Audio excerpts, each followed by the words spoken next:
우주의 기원. 노벨상 나와라 뚝딱 시간입니다. 우주는 어떻게 시작되었을까요? 우주의 기원과 진화란 문제는 인류에게 있어 가장 어렵고 거대한 주제가 아닐까 싶습니다. 누군가는 이것은 신의 영역이다 라고 말할 것입니다. 인류란 종이 지구상에서 없어질 때까지 이 문제의 답을 확실하게 알 수는 없겠지만 과학이 발달하면서 인간이 신과 조금이라도 대화를 나눌 수 있는 통로가 마련되었습니다. 오늘은 우주의 기원과 관련된 노벨상에 대한 이야기를 해볼까 합니다. 인류가 우주에 대한 것을 과학의 영역으로 다룰 수 있게 된 건 아인슈타인의 일반 상대성 이론 덕분이었습니다. 이 위대한 이론이 완성되면서 우주의 구조를 이해할 수 있는 발판이 마련되었습니다. 이와 더불어 관측 천문학도 우주를 이해하는 데 훌륭한 수단을 제공하였습니다. 우주의 기원을 최초로 관측한 것은 전파 천문학의 발전 덕분이었습니다. 1930년대 초 미국 뉴저지주의 벨 전화연구소에서 칼 젠스키가 커다란 이동 안테나를 만들어 전파 잡음의 원인을 찾는 과정에서 잡음의 일부는 은하에서 오는 라디오파 때문이라는 것을 발견하였습니다. 이것이 전파 천문학의 시초였으며 제2차 세계대전 이후 전파 천문학은 놀랄만한 발전을 하게 됩니다. 1960년대 초반 에코 및 텔스타 위성과의 교신을 위한 통신소가 뉴저지 홈델에 세워졌는데 그곳에는 조정 가능한 호은 안테나가 설치되어 있어서 수 센티미터의 파장을 갖는 마이크로파를 민감하게 감지할 수 있었습니다. 이 시기에 전파 천문학자인 아르노 펜지아스와 로버트 윌슨은 이 장치를 이용해서 은하수 같은 우주로부터 도착하는 전파 잡음을 관측하는 행운을 잡게 됩니다. 그들은 우주로부터 간섭이 거의 없을 것으로 생각되는 파장인 7cm 영역을 택해 잡음을 제거하는 방법을 찾고 있었지만 목표 달성이 너무 어려워서 시간 낭비만 하고 있는 것처럼 느껴졌습니다.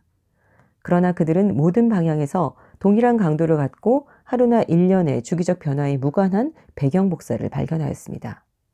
따라서 이 복사는 태양이나 은하로부터 오는 것이 아니었지요.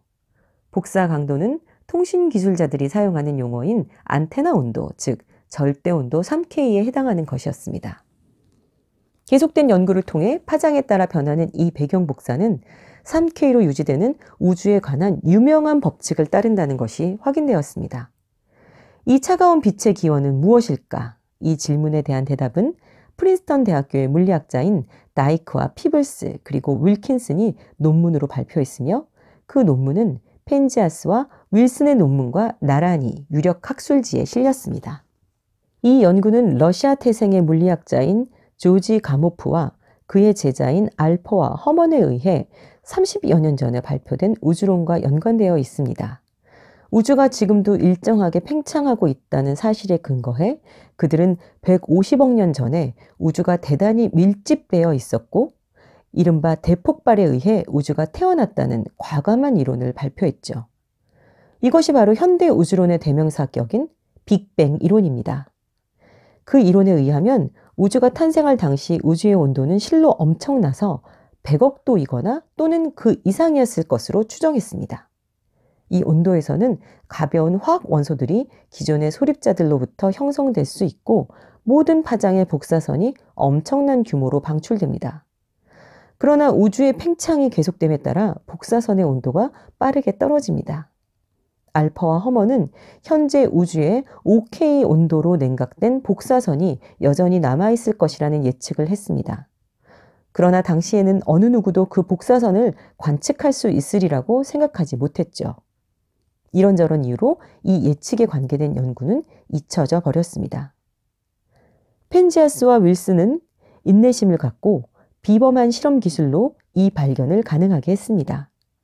그 이후 우주천문학이 실험과 관찰로 규명되는 과학의 영역이 되었습니다. 이로 인해 인류는 우주의 기원에 대한 연구를 미지의 영역에서 과학의 영역으로 전환시킵니다. 아르노 펜지아스와 로버트 윌슨은 우주의 기원에 대한 최초의 발견으로 1978년 노벨 물리학상을 수상하게 됩니다. 지금까지 노벨상 나와라 뚝딱 시간이었습니다.